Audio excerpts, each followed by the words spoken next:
This is me after eating an unhealthy amount of sugary cereal and forgetting to take my crazy pills. Not exactly a good combo. Which is why I started eating Magic Spoon. A healthy treat for kids and adults alike, Magic Spoon is cereal reinvented.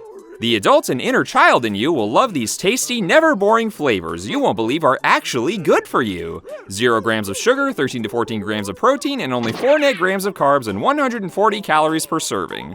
They're also keto-friendly, gluten-free, grain-free, soy-free, and low-carb. Click the link below to get some Magic Spoon cereal today. You can build your very own variety box and use my code SlickFrame for $5 off. You can choose from the best-selling cocoa, fruity, frosted, peanut butter, cookies and cream, maple waffle, blueberry, and cinnamon. But wait, Magic Spoon is now adding Honey Nut to their permanent collection, so be sure to add Honey Nut to your custom box and try it out. And Magic Spoon is so confident in their product, it's backed with a 100% happiness guarantee. So if you don't like it for any reason, they'll refund your money, no questions asked. Also, for my Canadian and British fans, Magic Spoon is now shipping to Canada and the UK. Thank you, Magic Spoon, for sponsoring this video. On with the show.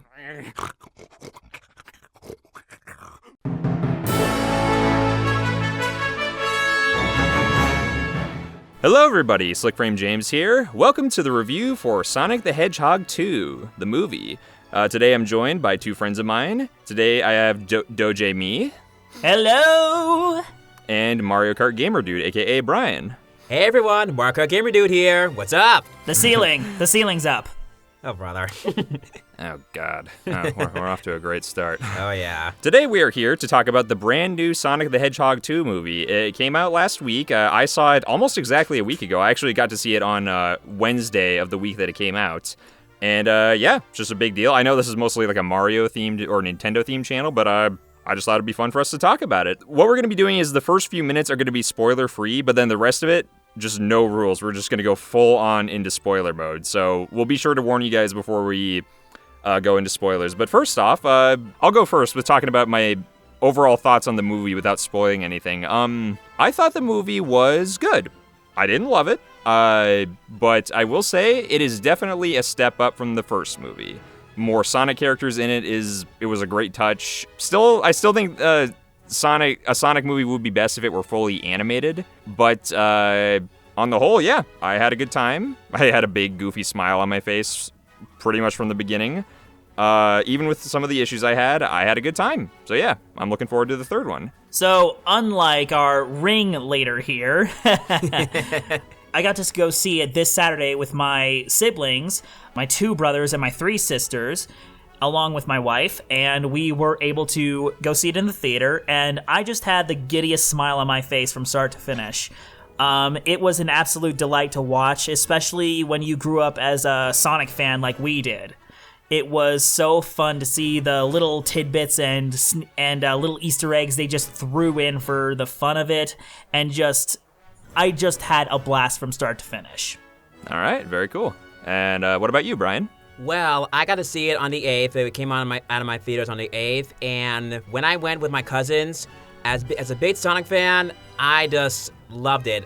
It was way better than the first movie. One, the extra Sonic characters, because with more Sonic characters, the better it will be. And the writers definitely knew what they were doing. This movie was basically a love letter to all Sonic fans. It's just like you guys having a big grin on your face. I was basically fanboying the entire time whenever an action scene or any Sonic character was going on, and whenever they drew a little tidbit or a reference, I'm like, yes, I recognize that, yes. Man, preach, dude, preach. And I'm like, yes, the writers did their homework very well. And just props. I'm A+s all around. Made by the fans, for the fans. Oh, yeah. Wow, A+. Dang, Yeah. That's a high score. Holy cow. Yeah, I know. I will say, I definitely thought it was better than the first movie. The first movie I thought was okay. It wasn't bad. There were some fun things I liked about it, but on the whole, I thought it was way more bland by comparison to this one. It feels like this time they actually really got to make the movie they wanted to make. At least that's how I feel. it feels like they weren't as restricted. Yeah, considering what they had to work with in the first film, I felt like they did the best they could, especially when it had to be like a kind of buddy road trip. And even though it focused a little too much on the humans for my taste, I still feel like the human actors did a pretty darn good job in the first film. That being said, though, since it's a Sonic the Hedgehog film, of course your attention is going to be focused on Sonic from start to finish. And now that they are allowed to bring in a lot more of Sonic's friends and just cast members from the actual games, there was just so much they got to do, and I loved every minute of it. I totally agree with you. The first movie, for me, it wasn't bad. Like you said, it's okay. It got me smiling. It was good. But like you say, it was like we needed more of that Sonic aspect. Sure, the human characters were okay. I didn't hate them. I didn't dislike them. They were okay. I got to like them. But since they had more Sonic characters, it was able to focus more on a Sonic cast, which I wanted, and we got it. And like I said, this huge grin the entire time, all of it. I'm just stammering over it because it was that good for me. That I had smiles the entire time. I would argue that this movie still does have the issue of like focusing a little too much on the humans, but like all of the good aspects like make it easier to deal with for me. So all right, I guess that pretty much covers our basic reviews. Okay, we are about to go into full spoiler mode. So if you haven't seen the Sonic 2 movie, now is your time to leave. 3, 2, 1, spoiler mode. All right, so let's see. Where do we begin? I say we begin with the beginning. Yes, sir. I gotta say, so the intro to the movie, with Robotnik, I gotta say, I love the Rube Goldberg machine that this movie starts with, and it all turns out it was just Robotnik trying to make like coffee or tea or something out of mushroom. Oh yeah, he's definitely trying to make coffee out of mushrooms, which there's a reason that doesn't work. Yeah, that was just a fun little intro. And the fact that it ends with like this toy Sonic getting crushed to death or with spikes, that's just good nonverbal storytelling, just showing that like this guy wants Sonic dead. Oh yeah, I just thought that was funny. Borderline obsessed by this point. Yeah, I had a feeling that he was gonna do that with the machine. Like I see that kind of machine being in any movie, like any movie where a bad guy is threatening to go after a good guy, it always ends with the toys or a picture of them being, you know. And then, so then after that, and after, Robotnik meets Knuckles, and it almost feels like there's like maybe a Ugandan Knuckles meme reference there. He tells him, I can show you the way, but it's not exactly, they don't reference it exactly.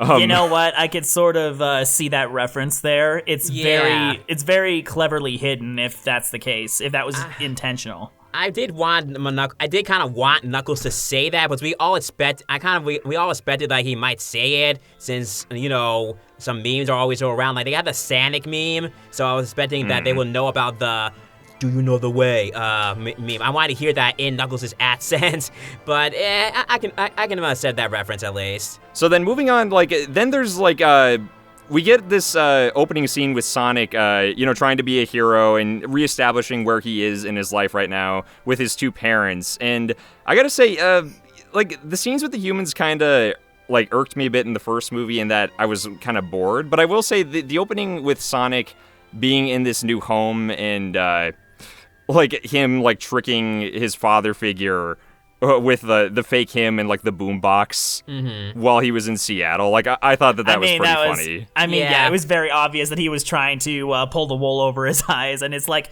come on, his adoptive dad's a cop. Of course he'll figure out what's going on, even if it was done well. Yeah, the whole scene though, the first scene, basically, it was I know a lot of people have already mentioned this, but it was basically like a reference to the Sonic Adventure in Final Adventure, the first level where Sonic was standing over a top building saying, oh yeah, now this is happening. So yeah, that's pretty much what I said in the theater when I first saw Sonic come up. I was like, oh yeah, this is happening. Exactly. Did you say it out loud so everybody could hear you? Only so my brothers could hear me. Yeah, and plus, one more part, the ending where the water came up is also like a reference to Sonic Adventure, also because Chaos did that also. So I like that part. Mm-hmm. And then I gotta say, I also really liked Sonic. I thought was just really adorable, especially at the beginning part of this movie. I love the part when Tom and Maddie are about to go to Hawaii through the ring portal, and oh my he gosh, pretends to be the a metal flight, detector a thing. flight guy. Yeah. That was awesome. And Tom, Maddie's nice. like, what? And Tom's like, just let him get him out of his system. I was just like, this guy's so freaking adorable. I this know. guy's too cute. Yeah, Ben did a great job as Sonic in this thing. He did so much with his character, express more, which is something Sonic doesn't do a lot in the game. So yeah, I'm glad he was able to showcase a lot more emotion with Ben in this movie. Yeah, it was so great that he was able to have all these different emotions without any kind of restriction. It was so refreshing. Like, they even let him, I don't know if they would have let him do this in the first movie or not, but they referenced Parks and Rec. He referenced, he plays, I don't know if you guys know this, but Ben Schwartz, he plays a character in Parks and Rec. Yeah, I'm aware. I know that reference. He said it. Don't be suspicious. Don't be suspicious. I've never watched Parks and Rec, but recently Nintendo actually showed me that bit a couple weeks ago. The part where he goes, the worst! And the fact that they reference it in here, I was like, okay, yeah, Monica, she's going to really love this part. And then when we texted after she saw the movie, she was like, yeah, I love that. I need to actually watch Parks and Rec, but that's getting off topic.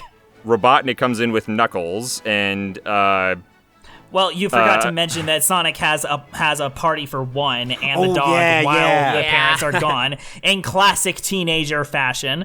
And I want to say, one of the things I loved about one of the different hairstyles that he did for himself is that little mohawk thing, because it kind of looks like one of the original box arts for the first Sonic the Hedgehog. You know, when he had that singular mohawk going on for his quills. Ah. Oh. You know, like how he did in Adventures of Sonic the Hedgehog, right? Mm-hmm. I would have to actually see it to know what you're talking about, but that's cool that they put that in there. Watch, you're gonna put up a comparison in editing, and no, I was right. But yeah, like, seriously, that freaking, like, rave party that he has, and he just makes a huge mess. Part of me was like, oh my god, you're being so irresponsible, you're making such a mess. But then, like, at the same time, part of me is like, dude, this looks freaking awesome. I want to join him for this party. Dude, this I looks just fun. wanted to get in like a giant bubble bath. That would have been so fun. Yeah. I love they brought up the fact that he can clean up this stuff almost instantly. Yeah, I was going to bring that up. I was afraid that he would get caught like, oh, wait a minute, that's super speed. Of course he's going to clean everything up. And he did. Thank God he did that. I was like, okay, phew, you're still a likable character. You're still a good kid. Good. By the way, speaking of, I feel like we'll get into this later, but this is like one of the only scenes where he actually uses his his super speed the way he did in the first movie. The rest of it, there are so many scenes where like he could have done that to get out of like a tough situation, but he just doesn't. All because there still has to be conflict in the story and drama. Well, not only that, like, it's one of those things where he doesn't think to do it in the moment. Because you wouldn't think that he would just be able to pull that thing up on reflex. No, he has to actively, consciously do it. Yeah, I mean, I don't know. I mean, it's part of me doesn't care too much because it's like, there has to be drama. You don't. I guess part of me almost feels like maybe in the first movie it's like they wrote themselves into a corner. Maybe like they made him so powerful a couple times. Well, when you make a character that powerful. And when they don't use it later on, it's like, why don't you just use it? Here's the thing, like, in the Archie comics, they actually did make Sonic overpowered, and there are very few occasions where he actually does use his full power. Like, he makes the conscious choice to not use it. Mm-hmm. Oh. Exactly, yeah. So that's nothing new. Like, the fact that Sonic has, like, unlimited energy and basically can do whatever he wants with his speed, that's very in character for him. Okay. I mean, I still think it's odd that he doesn't use it all the time, but honestly, like, it's not for me, it's more of a nitpick. It's like, whatever. I know some people got a little more upset about that, but So next, Robotnik comes in, and I gotta say, he definitely is way more, he's way more intense in this movie. Oh, absolutely. Like, I remember when I first saw that clip online of him coming into the house, it's like, oh, this guy's even kookier than before, and he's more menacing. But he's still a really fun villain, and the way he just moves to the side to let Knuckles come in to punch him. Just Jim Carrey with that big smile, just like, eh. Oh, yeah. Being stranded on a mushroom planet for almost a year will do that to you. Definitely. Oh, yeah. You might even say he's got Spore where that came from. No. Don't. No. I'm sorry, there wasn't much room for error with that one. Shut up, Jason. Oh, God. Sorry. I'll cap it off with saying that Knuckles' introduction was amazing. God. Can we move on before we get stuck here forever? Yes, Brian, it's your turn to talk. So then what happens next, Brian? Okay, so then Knuckles, one of the best scenes that ever comes in, Knuckles punches Sonic right through the wall through a TV, and I was like, whoa! And like, hello, once he introduces, and just like what we saw in the trailer, is just him being a complete and total brute towards Sonic. I mean, the part in the trailer we've seen, he smashes him down to the ground. He doesn't just do that. He also knocks him down. And Sonic bounces in the air. Then Knuckles grabs him and throws him onto a tree, almost like choking him. Like, whoa, that's intense. Yeah, he pins him against the tree by his neck. It's like, yeah, whoa. The guy's acting like a unit. Just completely took Sonic by surprise and didn't give him much room to breathe. I know. I was like, whoa. And then Tails comes in and he hits him with a cop car, which is I didn't think I would ever see that in a Sonic the Hedgehog movie, but here we are. About that. But and even better that it's Wade's car. Yeah, that's good. It's funny. Tails pulled the Grand Theft Auto. He stole somebody's car, but at least he's doing it for a noble reason. You know? And then to save Sonic. Yeah, the chase scenes happens. Can I say one thing about the chase scene? Knuckles was running on his on all fours like a primal beast on the I know, and it was so cool. I'm like, whoa! When has Knuckles ever done that? I never seen that in the games. I want to see that in the games one day. The guy was basically pursuing like a predator stalking its prey, and it's they made him look so intimidating for it. I know. But Knuckles is very adorable, though. It's funny. He's very intense, but also all three of them can be intense, but also more cute. I'd say Tails is probably the cutest, but Knuckles has his cute moments too, which we'll get to eventually. Yeah. But so then after the chase happens, like I love how Robotnik comes back and he's like on a freaking lawnmower or whatever. Yeah, it was a lawnmower. And then so he contacts Agent Stone, and can I say, out of all the human characters, I think Agent Stone is probably my favorite in this movie. He is a freaking simp. Oh, yeah, he's a huge simp. But if you read here's the thing. If you read the prequel comic, you'll actually find out that. Here's the thing. That comic, that coffee shop that he was working in, it wasn't originally his. He actually took it over within a week. Yeah, that guy was. I read the comic. Agent Stone's a lot more evil than he seems. He can really get things done on his own. He can. Okay. Yeah, like the guy, not to mention, converted the entire place into a laboratory. That wasn't something that Robotnik had set up before. That was something he turned it into.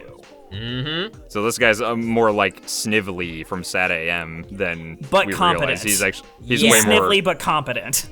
Exactly. Okay.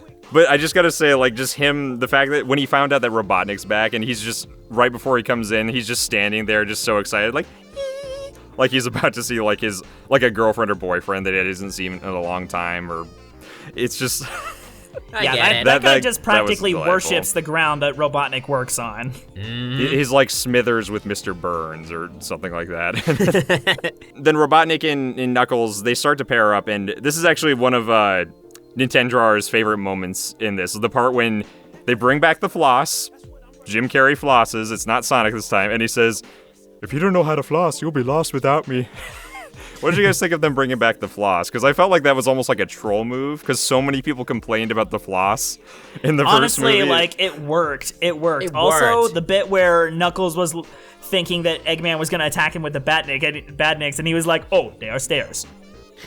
Yeah, I think I'm glad they got the floss out of the way. I'm pretty sure they knew that fans didn't like that, so they got it. They want to bring one in and then get it out of the way. No one else floss after that. Once done, early in the movie, done and done. I'm glad they did that. Well, not only that, it made for a clever line. "If you don't know how to floss, you'll be lost without me."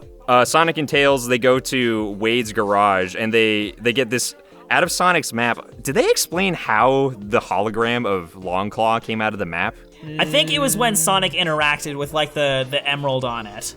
I think maybe I don't know if I'm looking too much into it. I think maybe it was like a timing thing. You know how in some mythology where some things are only acquired or opened at a certain time? Maybe Like a time capsule? Kind of like that. Like the hologram was only able to be opened at this specific time when Sonic was pursuing the Master Emerald, and the scroll sensed that. So maybe that was the reason it came out. That's the only Possibly. way Like they did imply that Longclaw's tribe was very technologically advanced. And by the way, I love that they brought her up as like this holographic figure speaking to Sonic, further emphasizing the fact that she was meant to be like Obi-Wan Kenobi. I was about to say that. Yeah, it's like they further emphasize. I felt like some of like the pop culture references in these movies are a little. Some of them make me groan. Like in the first one, when she called her Obi-Wan Kenobi, it's like every 5 seconds Sonic is referencing a movie character or an actor. And then again, when you consider the generation that Sonic represents, it almost makes sense that he would do all those references, because he's basically been watching these people, watching their movies and their pop culture and such. So it makes sense that, you know, being outside looking in, it's how he would relate to them. Mm-hmm. Yeah. That being said, though, I do agree that some of the references weren't appropriate. Like, I feel like they could have done a little bit more with it. But then again, like, I still got a laugh out of some of them, like the poltergeist reference. Like some of them are good, some of them make me groan, but none of them like ruin the movie or anything. Yeah, they did. Like, Sonic's just being they were very minor throwaway lines that were used for a quick choke. Sonic and Tails realize they have to go to Siberia, which I believe that's in Russia, right? That's in Russia, yes. Yeah. Robotnik is like fake texting Sonic, pretending to be Tom. I know what you're talking about. Oh yeah. Yes. And then Bryan, what does Knuckles do? Dot. Oh wait, my whole theater cracked up. And Robotnik and Stone are just looking at each other like, oh my god, we brought an idiot on the team. It was so adorable. Knuckles, what I love about Knuckles is that he wasn't inherently stupid. He just wasn't familiar with the technology of the planet. Exactly. Yeah, he's more like, I've heard a lot of people say he's like Drax from Guardians of the Galaxy. That's a good way to put it. Yeah, exactly. Yeah, where they're not stupid. They're just like, they may come across as stupid, but they're not actually stupid. They're just naive. Mm-hmm. And then, of course, you can tell even further he's not technological at all because he smashes the little hologram Sonic. I have destroyed the magic hedgehog for you. Like, he legitimately thought he was doing Robotnik a favor. Exactly, yeah. And then I think next, like, we get a brief scene of the human characters in Hawaii. Like, they're playing volleyball or something, and then Tom misplaces one of the rings, and I was like, okay, I know where this is going to be going near the end. Yeah, I knew where that was going to go. Yeah, I saw. Yep, I know. It was like, I was running to my cousins and like, wait, did he just? Like, yeah, he did. Here we go. So then the next scene is, so Sonic and Tails, they go into this cabin, and it's a lot like the honky tonk scene in the first movie, where it's just like a club full of tough people, but instead it ends up in a dance off. One of the details I liked is that the Miles Electric translator thing having a malfunction with the translation. It made sense to me because that's something that they had already done with like Sonic Colors' writing, except I feel like this was a little more effective. Mm-hmm, yeah. I isn't Sonic Colors your favorite game? No. Jason? But Bryan loves it, right, Bryan? How does like the music? I kind of like got bored of it halfway through when I had it for myself. I don't really like the music. Oh, I thought Sonic Colors was one of your favorite Sonic games for some reason. Nah. Sonic Riders, Sonic Heroes. Heroes. You are a man of taste, Bryan. Yes, and Sonic Heroes, talking about this movie, Sonic Heroes. I'll bring that up later. This scene actually kind of brings up one of my issues with how they portrayed Tails in this movie. For the most part, like, he was acted well, he was written well. My issue is that I feel like his relationship with Sonic, their friendship, I felt like it was rushed. Like, maybe it didn't get enough focus, because they have a fun little dance battle, and a lot of people didn't like that, and a lot of people did. I thought it was kind of fun. It was okay.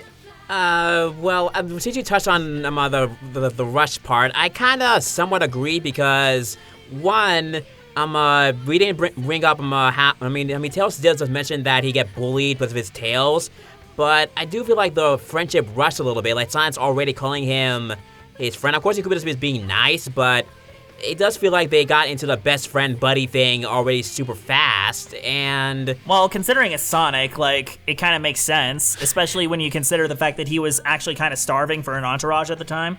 Yeah, Like, I guess that's true. there was nobody Yeah. there that was really like him. So the fact that he connected with Tails so well, especially when you consider the fact that Tails had basically knew a lot about Sonic already since he was kind of watching him ever since the baseball incident. Yeah. It made sense to me.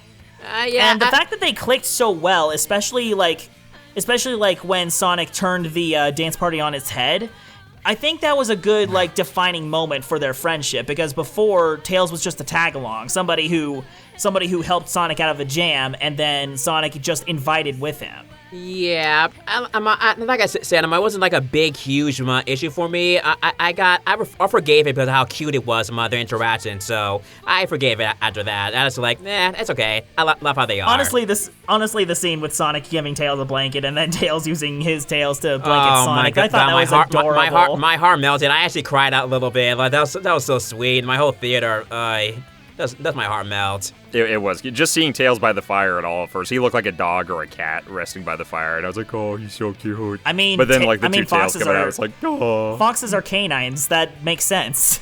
Yeah. Yeah. Yeah, like Tails just, I feel like him discussing, just straight up saying, yeah, no, everybody bullied me for having two tails, and I always felt like a weirdo, but then I saw you, and like, you're weird too, but you're so cool. Like, I don't know, I guess it still does feel a little rushed to me, but it's... then again, like, we have seen... If you're already a Sonic fan, you've already seen this story told before. Mm-hmm. Yeah, exactly. So it's made for the Sonic fan, so you don't necessarily need to explain that part of the lore.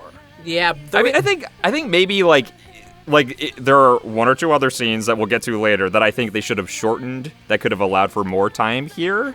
For Sonic and Tails to get to know each other a little more. Yeah. But on the whole, I still think Tails was handled well. I do think Sonic and Knuckles' relationship was probably handled a little better, like given more time. But we'll get to that eventually. Mm-hmm. Then the next scene is them going to this temple area, and it's here that we finally get some lore. Yep. About the Chaos Emeralds for the first time, and that was kind of exciting to hear. One of the things I actually liked about this is that they said that the Chaos Emeralds were inside the Master Emerald the whole time. I was like, whoa. The fact that they made up the Master Emerald, it actually made sense because they're the servers of the Seven Chaos. I was like, when I saw that, I'm like, whoa, that's a good thing. How they did, like, the 7 Chaos Emeralds are in the Master Emerald. Like, whoa, that is a really good touch. So I'm glad they made that up. Sega take notes. I mean, it's like when I saw that, I was like, wait a second, that's not how it is in the games, right? Aren't they meant to be separate? But I mean, it didn't bother me though, because like it truncated them together to simplify it and keep it more simple. And I think that's okay.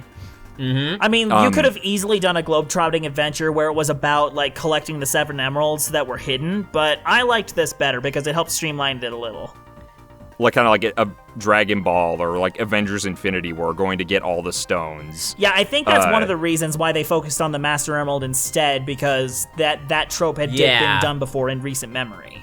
But that's okay. And also the visuals during, like, the flashback when Tails is talking about the lore and, like, the war between the owls and the echidna, those visuals were cool. I gotta say, did you like that part, Bryan? Oh, yeah, I definitely enjoyed that. The flashbacks and everything. Something about the temple, by the way. I know Tyson Hess, the art director who made the science and model and all that, and he said that some of the symbols on there were referencing the Babylon roads in Sonic Riders. Oh my gosh, you're right. Sonic Riders, yeah.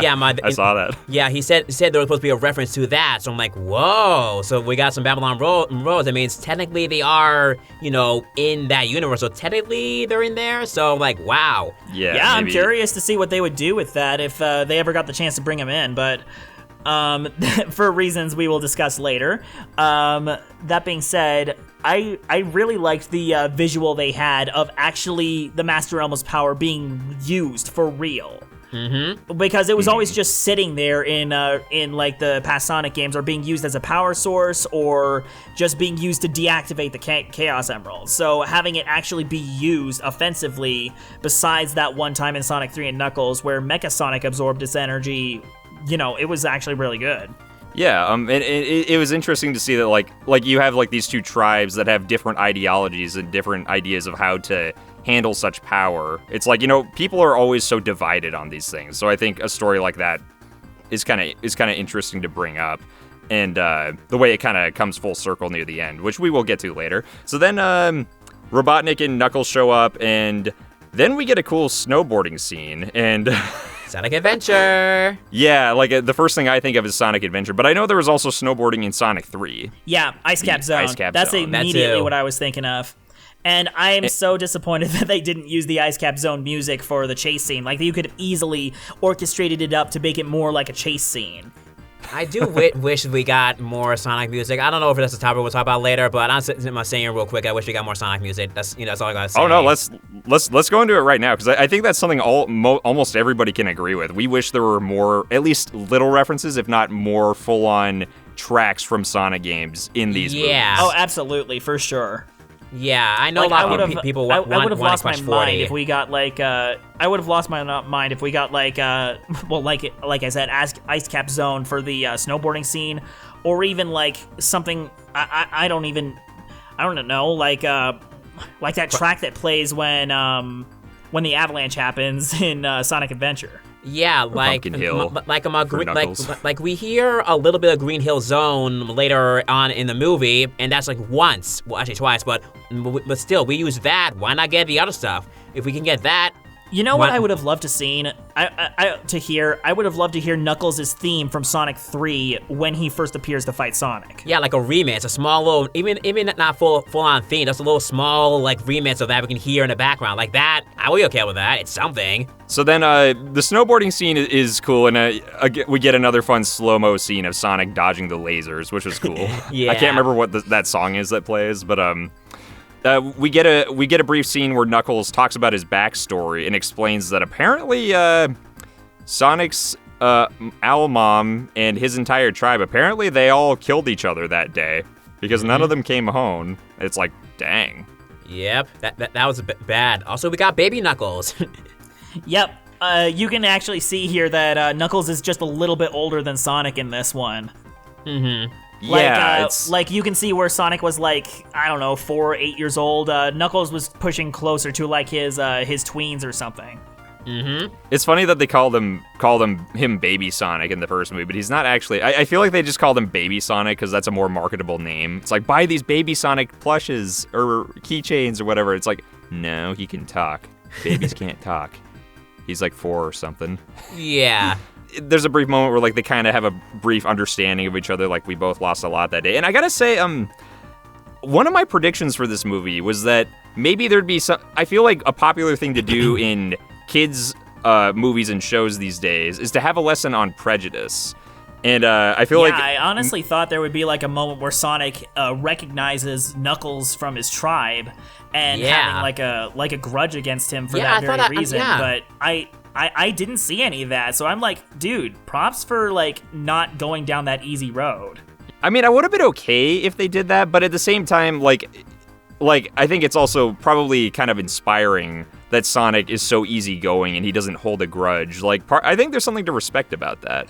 Honestly, like, just that fact alone is actually something that can easily be tied to his games. Like, he easily can work with Robotnik if the occasion calls for it. You know? Yeah. Like, he's very easygoing and just does what he wants.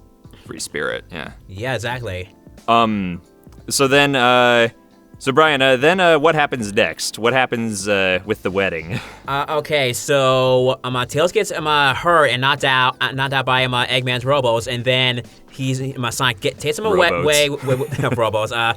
And the avalanche comes in. Sonic's trying to get away from it, and he calls Tom to get the ring, but he realizes the ring is over by what is his name? Rachel, and She has the ring on her finger. Yeah, he's like, I need to get a ring from you, and he tries to, but then the only way to do that is by punching the groom, and then he throws the ring. Sonic comes in with snow all over, and basically he just ruins the wedding from that point on. But then in the wedding, that's when we get introduction of a certain organization. GUN, the gun unit whose name escapes me. But before that, we get Jason's favorite part of the movie, because Rachel says, "Snow, my God," because it's a pun. Yep. It was very icily played. But I bet it met with a cold reception. Anyways. So yeah, here we learn about Gun, and can I just say, some people found this twist to be very ridiculous and like very nonsensical, but it didn't bother me. Like, honestly, I thought it was, even though it doesn't make perfect sense, like, how would these guys know that Sonic was going to be there? I thought it was funny how the freaking priest, he had a gun in the Bible. That was like really funny. Yeah, that was honestly, funny. Like, that was great. It made sense to me. Like, I get the feeling that the leader of Gun, which ended up being like the same guy from Shadow the Hedgehog, funny enough. Well, not the same guy, but character-wise, it was the same guy.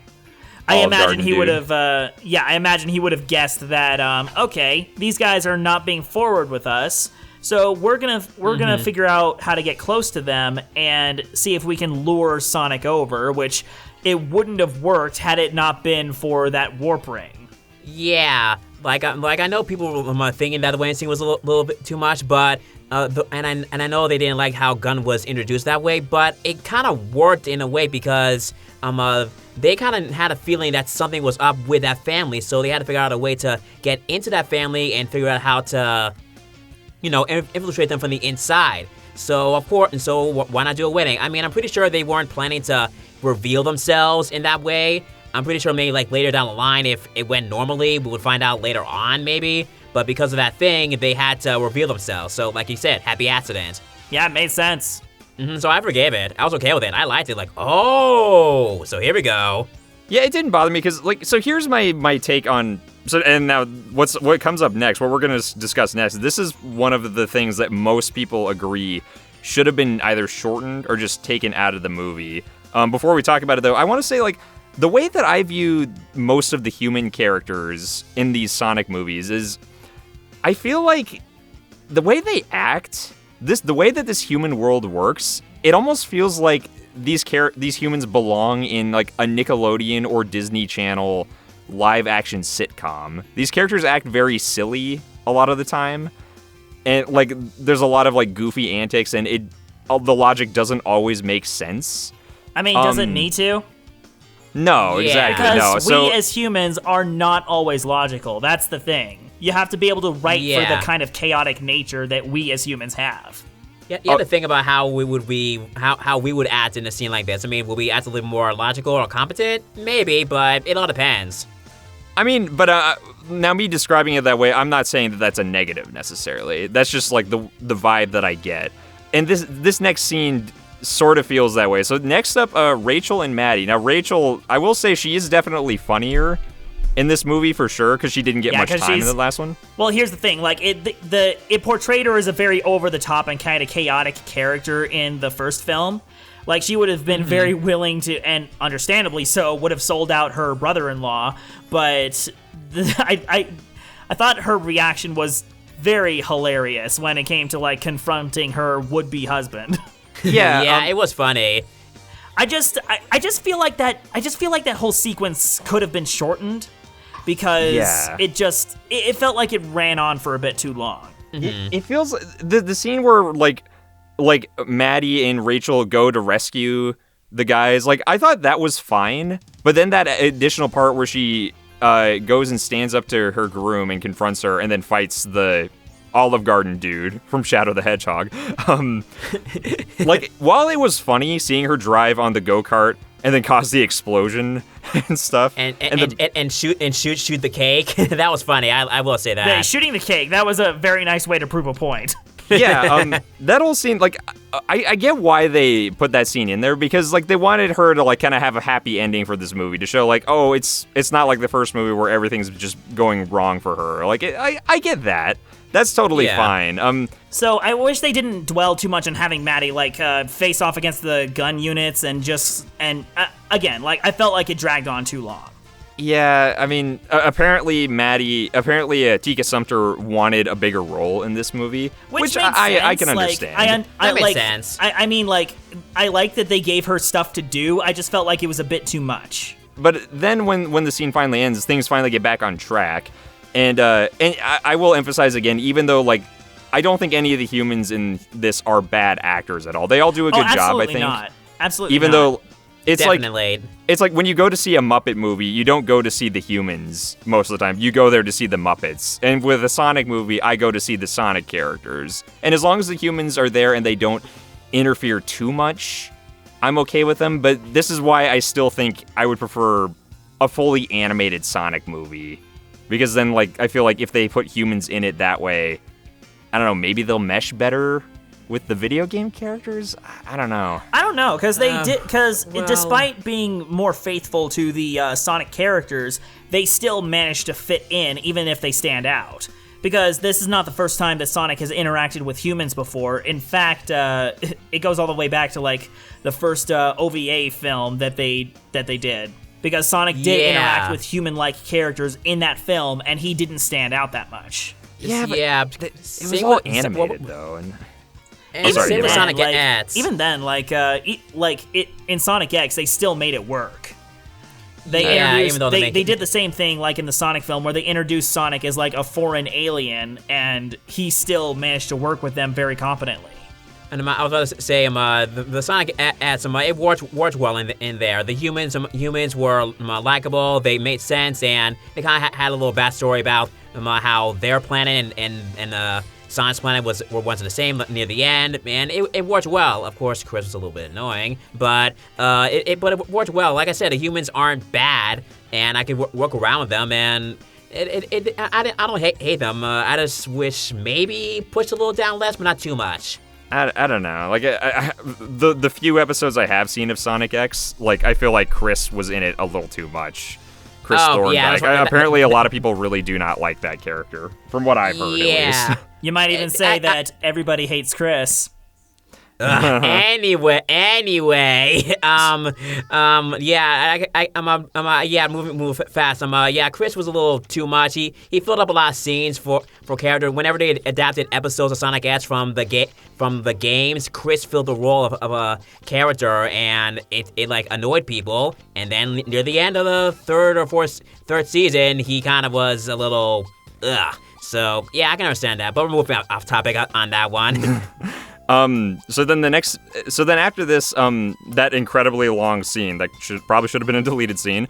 So we see Robotnik and Knuckles. They make it to this island where the Master Emerald is, and Sonic has to run across the ocean to get there, and he leaves Tails behind because he's injured.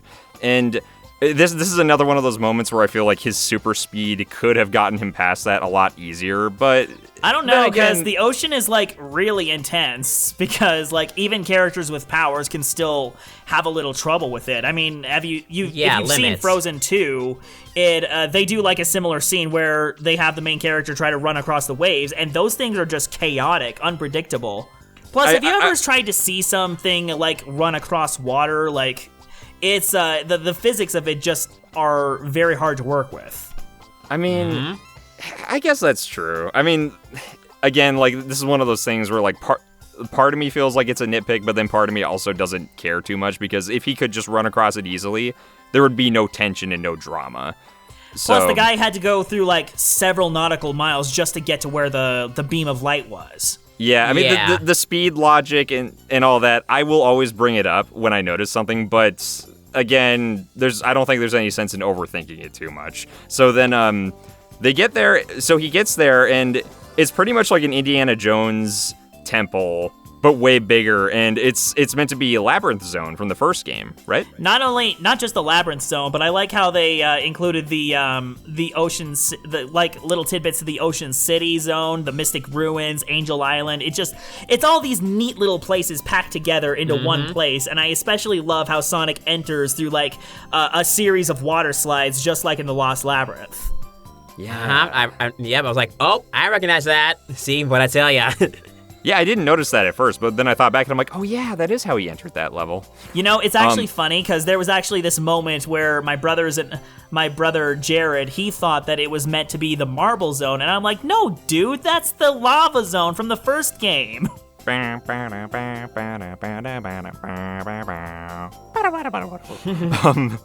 then we get a cool scene where Sonic and Knuckles fight. This is probably one of the best action scenes. It's just really cool how I especially love. I think a lot of people have noticed that the part when Knuckles is just sending a flurry of punches at Sonic and he's just dodging all of them. Is that a reference to Sonic X? Yes, it is. Yes, it is. That's when Sonic first fights Knuckles in episode 7, 8, 9, one of those. So yeah. And I especially love it when like Sonic he gets punched behind a Cracking waterfall. Knuckles. That's the name of the episode. Cracking Knuckles. Yeah. Okay. And I love it how you see when Sonic gets back, you see like his silhouette in light, like he's like, ooh, he's pissed and he's about to come back and fight him again. It's like, yeah. It's just such a cool fight scene. And then after Robotnik sneaks in and grabs the emerald and leaves, I think I know what you guys are about to say. At the part where Sonic inhales the bubble and he rescues Knuckles. Why is it that Knuckles can swim but Sonic can't? That's just always been Sonic's weakness. It's always been like that. Sonic can never swim. He can never swim. That's like his thing. I'm pretty sure. He just some sinks lore like a about rock. that. He sinks like a rock. Yeah, I'm pretty sure some lore about hedgehogs not being able to swim or something. I think that's the reason why they made Sonic not liking to swim. Here's the thing. Let me tell you what happened. So Yuji Naka at the time thought that hedgehogs couldn't swim, so that's why he made that Sonic's weakness. But what actually happens with hedgehogs is that even though they can swim a little bit, their limbs are just not that long, so they have trouble getting out of the water. Oh. Okay. So there's some kind of logical reason for it, and I should just accept it. Okay. Yeah. Like a lot of the logic in this. Here's the thing, like, Knuckles and Tails, they can swim to some degree in the original Sonic games, where Knuckles can just use his gliding ability and just climb out. And Tails, he actually can swim. He doggy paddles. Yeah, I remember that. Whereas Sonic is just like a sitting duck down there. Pretty much. But even a duck can swim better in water than him. Yeah, he even wears a life vest in the swimming events in the Olympics. I find that funny. Yeah, that was a nice attention to detail in those games. But anyway, so I know what you guys are about to say. Right when Sonic is about to drown, you probably wanted the drowning music to come in, right? Actually, from what I understand, it does appear for a second, but you can't really hear it because of the audience. Really? Yeah. Someone posted about that. There's like a little bit of tidbit of the drowning music when he gets to the bubble. But you can't hear it because you're watching the movie. But when I listened to that, someone posted on Twitter the soundtrack for that scene. Like a little bit, not too much, but a tiny bit, like 3 seconds, I believe. I wish it was a bit more obvious, like a bit more prevalent. An orchestration of that would be cool, like da da da da da. Maybe even more subtle than that, so it fits in better with the rest of the movie score. But then what comes next is actually one of my favorite parts. Again, this is another one of those scenes, just like the scene with Tails. I wish we got more with Sonic and Tails getting to know each other. I wish we could have gotten even more of this scene where they're on the beach and Sonic and Knuckles are starting to really understand each other and become friends. And Sonic explains his motives. I still love the fact that Sonic throws a ball of sand at Knuckles, and he's like, "How dare you attack me in my hour of sorrow?" And then he attacks him with an even bigger one. Yeah. I just love that scene. It was funny. I can understand why you wanted a little bit more, but it was okay. I still found the scene very good, very enjoyable to see. The characters being close together, and then right after this scene, Tails comes in with the one and only tornado, or the plane, not the tornado, but we all know it's a tornado, but the plane from the wedding. Yeah, I thought that was a really nice touch, having it be one of the planes that they rented for the wedding. Tails is a Yeah. freaking criminal in this movie. He stole a cop car and then he stole a plane. Maybe We don't know he if asked for permission off screen, but we don't know if he stole the plane. I think he just like asked for it so that he could use it for a bit. But now he owes whoever the pilot is a plane. So then like before like the third act really begins, like we get a brief scene where Wade tries to interrogate Agent Stone, and I didn't think Wade was super funny in the first movie, but I will say I do think he is funnier in this one because like he tries to threaten him with like a butter knife or something. He tries to be No, he all is but more back like, up. what do you want on your bagel? But it wasn't even a real bagel, it was a prop. Yeah, I know. Wade is so adorable in this. I found he tried to be so tough, but he's a total marshmallow. Mm-hmm. Almost like He the is. Stay Puffed guy. That he openly references. Yeah, he openly references that. And then shortly after, Robotnik comes out and he's just teleporting everywhere, and he has like this kind of auto-tuned voice. Mm-hmm. You could tell they had fun in the editing room with that. And so then Robotnik, he builds Death Egg. Death Egg. What's The that Death big Egg thing called? robot. The Death Egg robot. Yeah. Oh, that's it? Okay, and then Agent Stone has another great moment where he's like, take me with you. And he actually takes him with him. Oh man, but I also gotta say that for that scene, the helicopter that the gun commander, as well as Tom and what's her face? I forgot her name.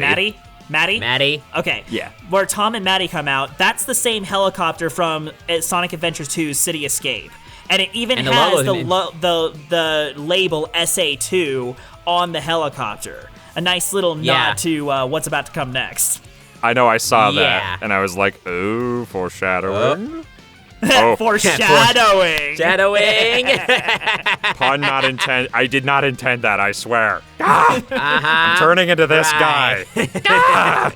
So, I wish you anyways. guys could see my face right now. So next, so then Tails, Sonic, and Knuckles, they all come flying in on the tornado, and Knuckles never glides in this movie, does he? No, he really doesn't, No. which I wish they could have done with him, but I guess like the physics wouldn't quite make sense because the guy literally just traps air in his dreadlocks and uses it to glide. Like, I realize that doesn't quite make sense. How would they be able to make that work? I mean, Tails' Yeah. butt tailcopter doesn't make perfect sense either, but you could argue like really doesn't. his skeleton, the skeletal bones in his tail and butt somehow allow for it, but whatever. I mean, even then, like, it shows that each of these these Mobian characters have some kind of supernatural ability of some kind, so it makes their own some unique sense, take. but I don't know why they couldn't have just used it with, like, Knuckles flinging his fists forward and allow him to just fly on the momentum. Sure, maybe they'll do something like that in the third movie, but Or the series. So then I gotta say, this third act, I feel like it could have been a little better. Like, I still feel like the setting is, like, again, this is like kind of my issue with making this a live action Sonic movie. Like, I feel like if it were animated, blah, blah, they'd be more willing to set this in a cooler location, like outer space, like in Sonic 2. It would have been more satisfying to have, like, the Death Egg be not just a cameo. Like, I still From a feel like having satellite. it set in a little Montana town isn't, like, the coolest location to have your climax in. But despite it still being shackled, in my opinion, by the live-action settings, it is still a pretty fun third act. And Oh, yeah. Robotnik considering freaking what they doing were- the air guitar on his leg. And Yeah, considering all what they that were silly able to stuff. do with the setting, like having it take place on Earth, they still did a great job of having it like openly reference like the different zones that appeared in Sonic games. The whole sequence with Team Sonic, when they come to get together to fight, it just really just got me all giddy. I'm like, yeah, Sonic Heroes, yes! Oh Yeah, yeah, it was a they had- delight to see.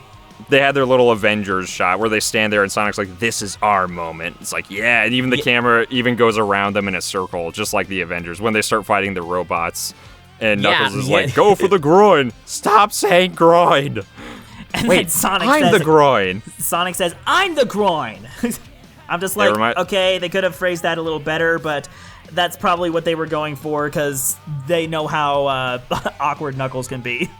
and how awkward Yeah. like kids can be, and even adults. Like in the first movie, freaking Robotnik says, "Oh, look what came out of my egg sack," and it's like, ugh, you could have worded that better. Gross. Yeah. Yeah, like it definitely made me think of Sonic Heroes. Even though I haven't played much of Sonic Heroes, just seeing the three of them together, like Brian, it sounds like this part made you really happy. That made me happy too. I loved seeing them It made me work so together. happy. So happy seeing them together, posing, and then seeing their color streets and everything. It just reminded me, like, Sonic Heroes. I am so not happy, though, that it didn't say, hey, let's come up with a team name. I know, we're Sonic Heroes! Like that. I wish they did that. I wish. And then Knuckles would straight up say, please do not say that again. Yeah, like, I wanted that to happen, but they didn't get it. It's a little small nitpick, my own thing, but it's okay. I still love to see it anyway. They didn't outright need to say it because, you know, I feel like that kind of thing would have been forced. Like, you don't want to have it like a sort of Team 3-star thing where like Dragon Ball Z Abridged came up with that. Yeah, imagine if I said, "Hey guys, we're the SlickFrame heroes," you guys would be like, "Ew, gross." That doesn't even roll off the tongue. No, that'd not be at so all. cringy. Ugh. MarioKartGamerDude heroes. It's Like, almost even, as like, bad. here's the Not thing, as bad, but still bad. Even the SlickFramers would have been a little more catchy than that. Yeah, okay, but let's move on from the cringe and on to Yeah. So then the rest of the climax is pretty cool. And of course there's like a little reference to the Sega Genesis game manuals with Agent Stone. That was a fun little moment. that was a fun little Easter egg. Yeah, Also, I like that. That was very good. I want to point out that the fact that Eggman didn't know that his mustache could clap implies that he not only made the manual but didn't read it, therefore he didn't know everything that the Death Egg robot could do. Oh yeah. Yeah, that sounds like an Eggman thing he would do. I can't see that even happening in the game, to be honest. And then, Yeah. like, it gets to a point where Sonic is, like, using himself as bait, and he's getting a little winded by the end of this, so he gets injured, but this gives Knuckles and Tails a little more time to not only get inside the Death Egg, but also trick Eggman, and we even have a nice reference to Sonic 3, where Knuckles just straight up punches the Master Emerald out of Eggman. That's a nice little reference to the fact that he can basically punch the Chaos Emerald power out of people. Eggman, I am also a hologram. This is how I roll. And then I think what happens is like Sonic, like he runs out to the bridge, and then what happens? Doesn't Eggman destroy the bridge? And then Yeah, that's where he gets injured. so all three of them are on the ground, and then you get a kind of sweet scene where you hear Maddie say, "Come on, let's go get our kid," and it's like, aw. Yeah, that was They sweet. really are a family. And Very sweet. they go in, they rescue Sonic in the truck, but then Eggman kicks it over, and it's like, oh man. And then the Chaos Emeralds come out of the Master Emerald, and it's like the Master Emerald shatters, like it breaks, and it's an easily missable detail, but you do see the Chaos Emeralds fall out of it, and it really looks like it's all over for these guys. And then you see the Chaos Emeralds swirl around Sonic, and boom, you think he's crushed, but then Sonic is glowing with just the power of the sun itself, and he lifts the leg up, he flies up, and then you see right there Super Sonic in all his glory. Oh, you will not believe how loud my theater was when that happened. It was mayhem. Oh, my brothers and I were just geeking out the whole time. They're like, yes, Super Sonic, and he looks awesome! Oh man, they really did animate Sonic Supersonic model very well, and he was very angry. Like, that's the most angry I've seen Sonic, and I love it. That's the most angry I've seen movie Sonic, and it just looked good. Like, it showed just how serious Super Sonic can be, especially when you compare him to regular Sonic. And also, I wanted to point out this little fun fact for you guys. That was animated, that whole scene with Super Sonic was animated by the same team who did the opening sequence for Sonic Unleashed. really? Oh! Yeah. Wow, no wonder it was so awesome. Perfect. Yeah, it was perfectly done, and I was just like, dude, this is giving me Unleashed vibes, and I was right. Wow. Wow. Also, I have to say, towards the end, I love the little foot tap that they added from Sonic 06. That was a very nice touch. Yeah, I didn't catch that at first, but then when we left, my cousin was like, dude, I think that one there when Sonic put it was like Sonic 06. Like, 06? They reference 06? Yeah, I think so. And I love like, oh crap, they did. That being said, though, I feel like the only thing that they missed out on was the soundtrack. They could have just as easily put in like an orchestrated version of Endless Possibilities or even His World. That would have been that's what I said. so fitting. Something, but no, a generic, whatever. But I really wish they put more Sonic music. But how well made this movie. I do wish maybe like we got like again, if like this was in a cooler setting. And we got maybe another minute or two of Supersonic on screen. Maybe if Eggman was able to put up more of a fight, I think this final battle could have been even better. But for what we got, it was still very cool to see. And I just wanted to say the part when Robotnik is like, can we just call this off? Like you did some things, I did some things. There's people on both sides. After all, we are both extremely intelligent beings. And I love how he pulled that line with Knuckles earlier. We're both intelligent beings, but this time it doesn't do him any favors. Mm-hmm. Yeah, that's true. Exactly. And then like Sonic able to like stop the giant robot hand with just one fist, just like it's like, oh, Robotnik, you are screwed, man. And the way he acts when Sonic like kicks him over, and he's like, oh, okay, fine, we're not friends. That is just like.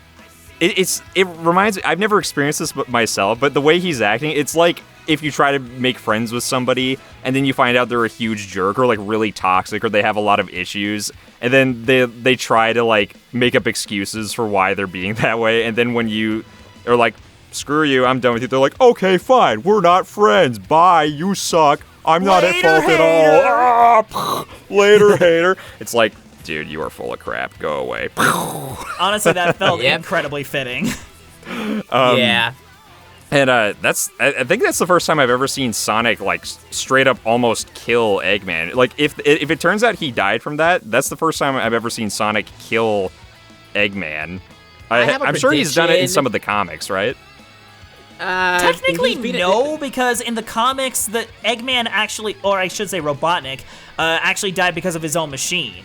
So it wasn't necessarily Sonic that did it. It was just like he was fighting Sonic and the machine was exploding all around him, and Sonic just happened to survive.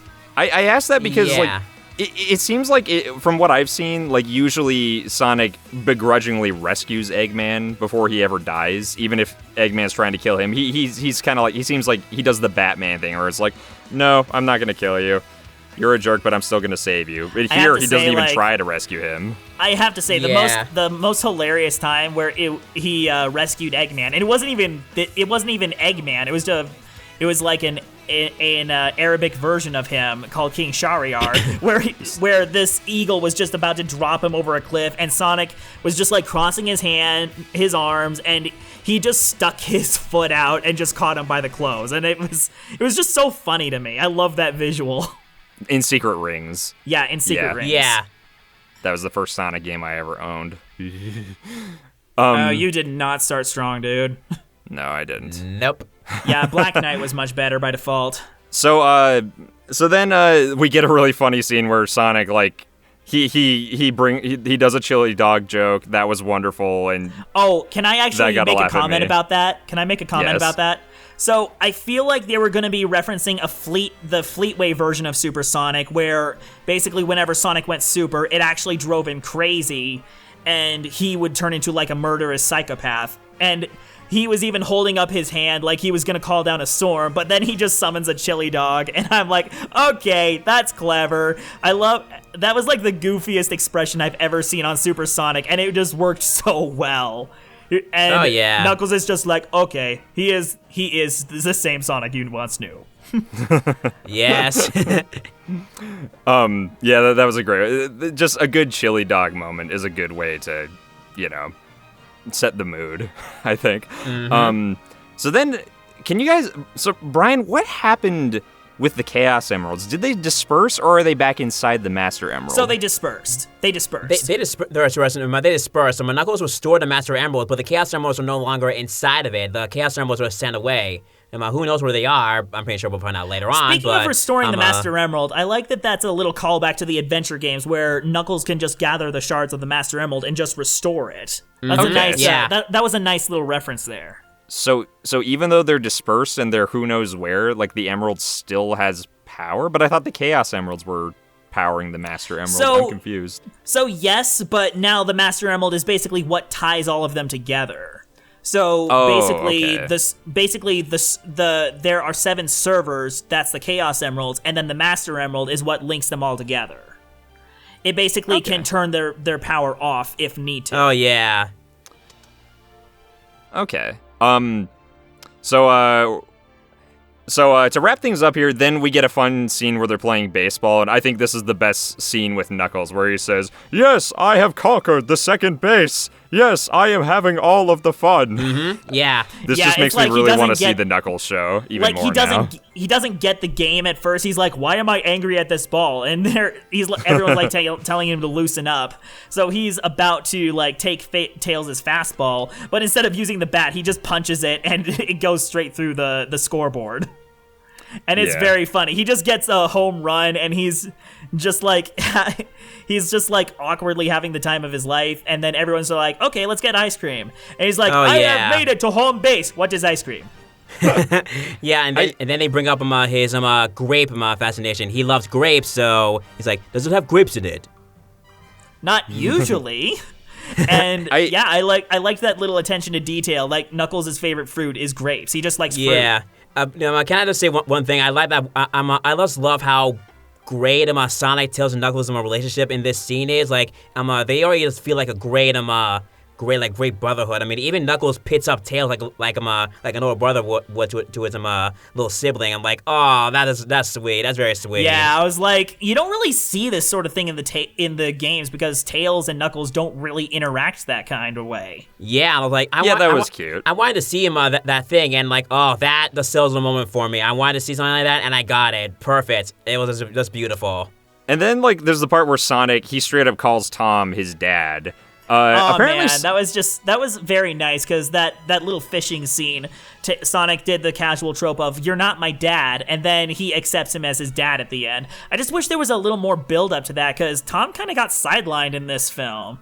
Yeah, that's the extra Sonic characters coming in, which was expected. I knew that because more Sonic characters. But then they also sidelined him so that Maddie and Rachel could have a little more time in the spotlight. And I'm just like, I wish they got to do more with him, especially with him interacting with Sonic.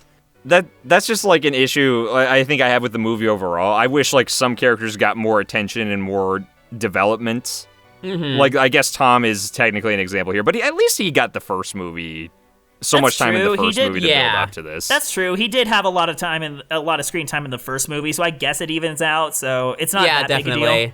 But so the movie ends on a pretty sweet note, and so I guess now is the time to talk about the mid-credits scene. Yeah. Bryan, what happens? GUN is investigating the wreckage. They can't find Robotnik or the body. And then in the background, Agent Stone is being undercover as a GUN units. And then one of the GUN units comes out to the Olive Garden guy. I love her just calling him the Olive Garden guy. She comes out to him saying, "Sir, we found something in Robotnik's files from 50 years ago." And then it's like, oh my god. And then later on, later we see a pod open up, and who do we see in that pod? Project Shadow. Shadow the Hedgehog. Shadow is going to be in Sonic 3. Sonic 3! Yes! Oh, my theater blew up. My crazy, it was mayhem. Mayhem. Mine did too. My brothers and I, we were freaking out. Were you guys all like Kermit the Frog going like, yeah? How was Luke? Sort of. We were like shaking each other by the shoulders, and we were just like, Yes. I'm so happy to see it, and I was like so happy when Shadow popped up. Of course, there are some people like, wait, Shadow now? Wait, no, it's way too early. I understood that, but I predicted that we would see Metal Sonic or Amy first, then Shadow later on in the future. But I do understand why they put Shadow, because Shadow is a little more marketable than Metal Sonic and Amy. Yeah, that's kind of true.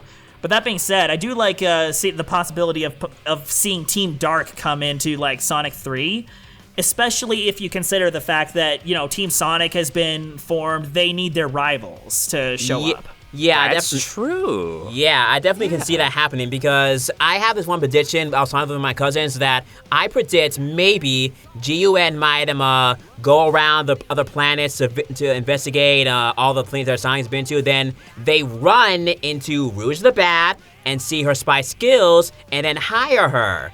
And for Omega, Omega will be one of the robots guarding Shadow, and that's what Shadow. Yeah, exactly. And you know how Omega is like, I'm hating Eggman, right? So since he was there for 50 years, he will be angry at Robotnik's great grandfather. But since his great grandfather passed, him. And since he passed away, he can't be angry at him, so he will be angry towards Eggman instead. Since he's around, be angry towards him, and that's how they will come together. That's my prediction. And then so I do have a thought of my own. Like, I think Rouge can easily be introduced like by stealing the Master Emerald, like she did in the original, and thinking is just a regular old gem, like a big giant emerald.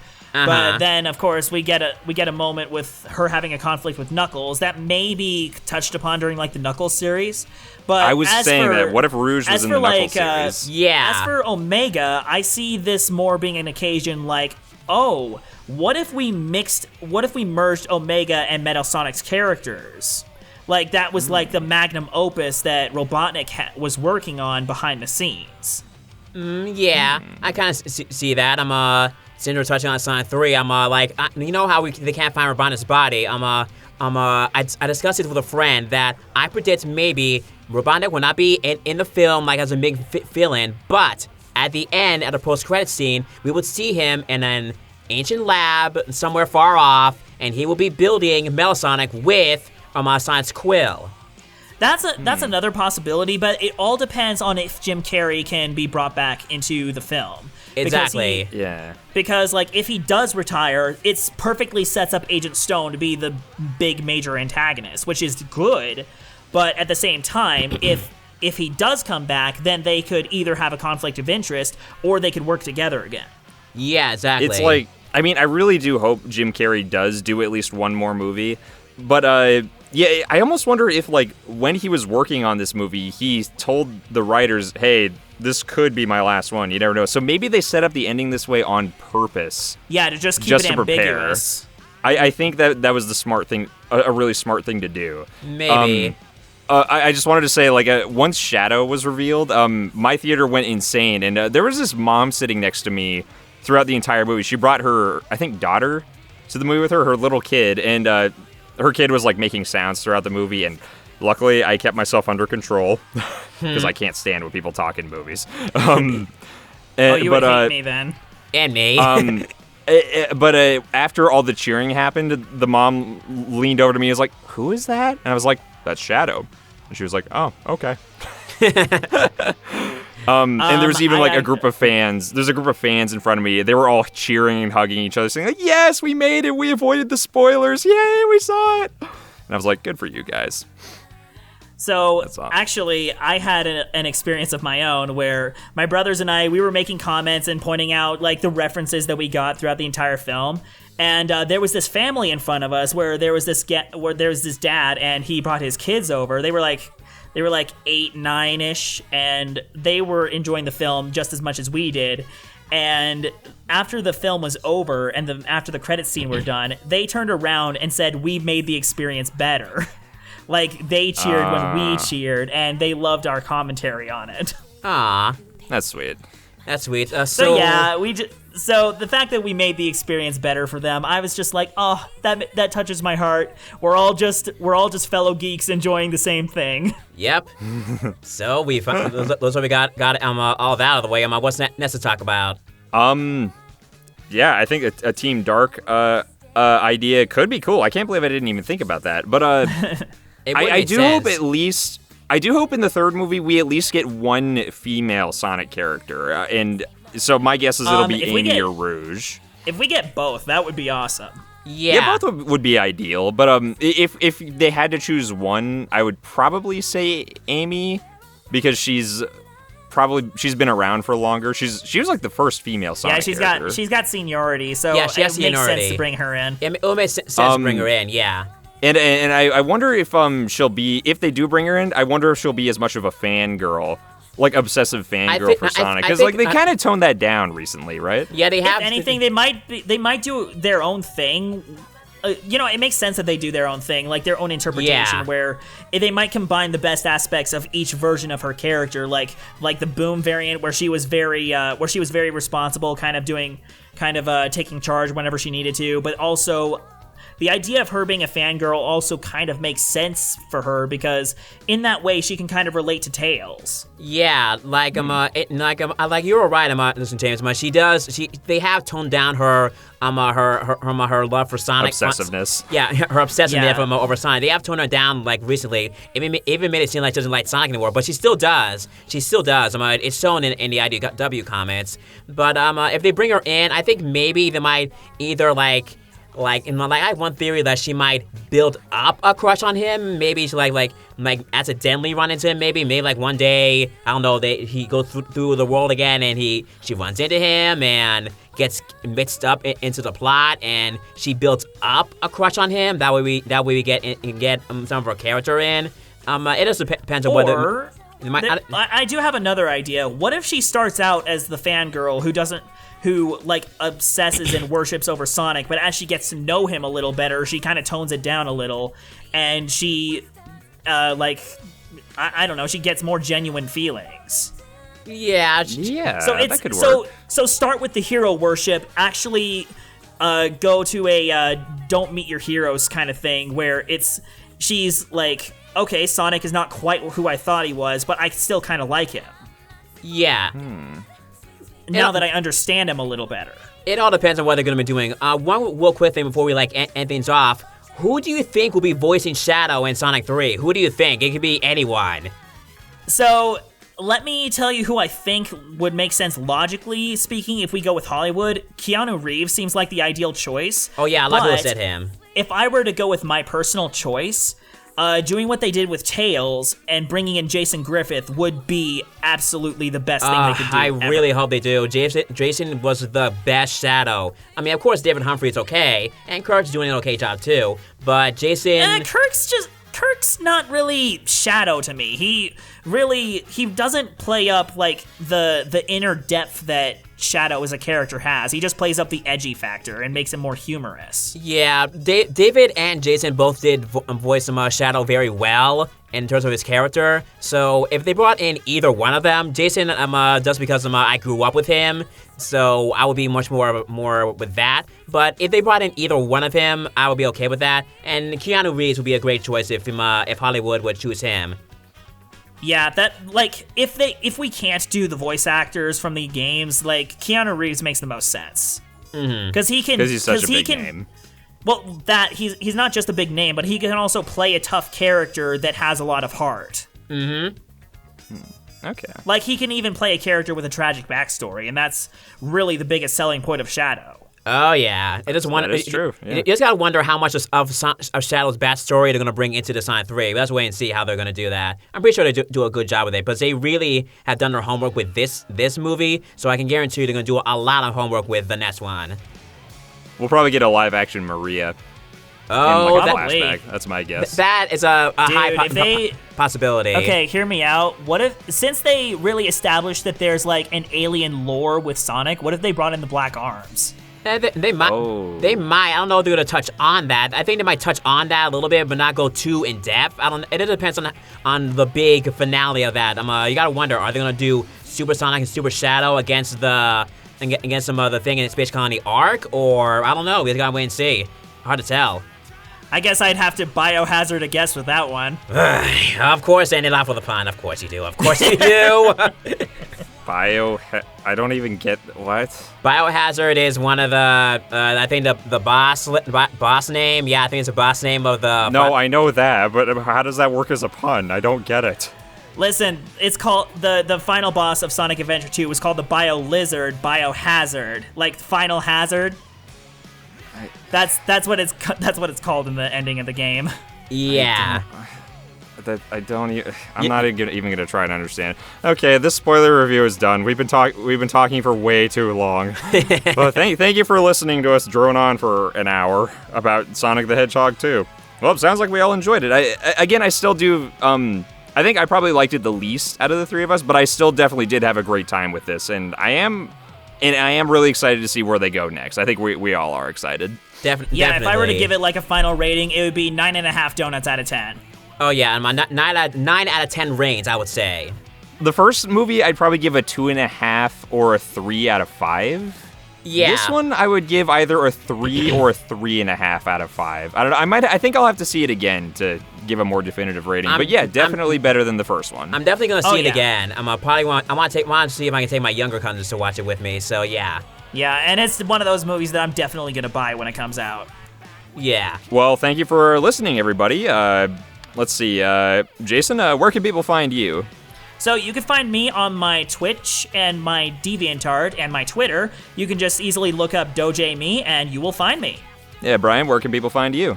You can find my YouTube channel, MarioKartGamerDude, on, well, YouTube. So yeah, like and subscribe. I got a lot of plans set up for you guys. You have no idea what I have. Shh, secret. I don't have a YouTube yet, but who knows? Maybe one day. Yeah, after you draw a whole bunch of characters for Ask Mario. A Which you're lot. already Gosh, in process. I need to get finished with that. Once I'm done with my list, I can finally start doing my own thing. You signed your life away to me. You must finish drawing all these Ask Mario characters. A lifetime. I can quit anytime. No, I own you. I own your soul like Hades. Oh no, someone stop these two. All right. Well, thanks for listening, everybody. Talk to you guys later. Bye-bye. Bye guys. Ciao. Ciao. Like the Chao garden, or Oma Chao. I That's know, cute. I had to end with a pun. You can leave that in if you want to, James, but leave that in. It's kind of funny. Oh, yeah, I am. Okay. Bye, guys.